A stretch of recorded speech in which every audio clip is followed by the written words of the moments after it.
大火無情，人間有愛。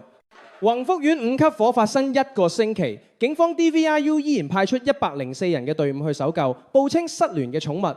時隔8日，奇蹟救出多隻動物，令到災民揾得翻心靈寄託。嗱，打不死唔認輸，呢啲咪就係獅子山精神咯！香港各界展現出嚟嘅人性溫度，感動世界網民。身處救火一線嘅消防員，除咗奮力拯救被困居民，同時救出被大火圍困嘅寵物。消防員第一時間對受災寵物進行急救，現場仲有埋獸醫同埋動物救護車，汪過優秀大都會。消防處定時更新寵物拯救資訊，失聯居民登記頁面包括寵物信息，媒體採訪將寵物都當係居民一員。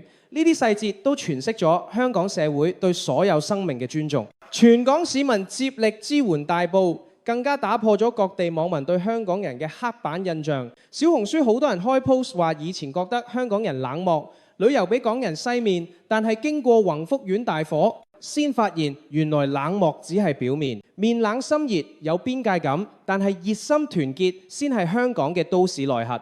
內地網民踴躍捐款，香港網民第一時間提醒內地朋友避免上假網站受騙。兩地民眾同企業捐款合力超過13億，內地提供超過3萬件物資支援特區政府救災。嗱，呢啲咪就係患難見真情。香港人嘅標籤依然係 mean， 但係更多嘅係 warm。蛋撻 TV， 我哋下次見。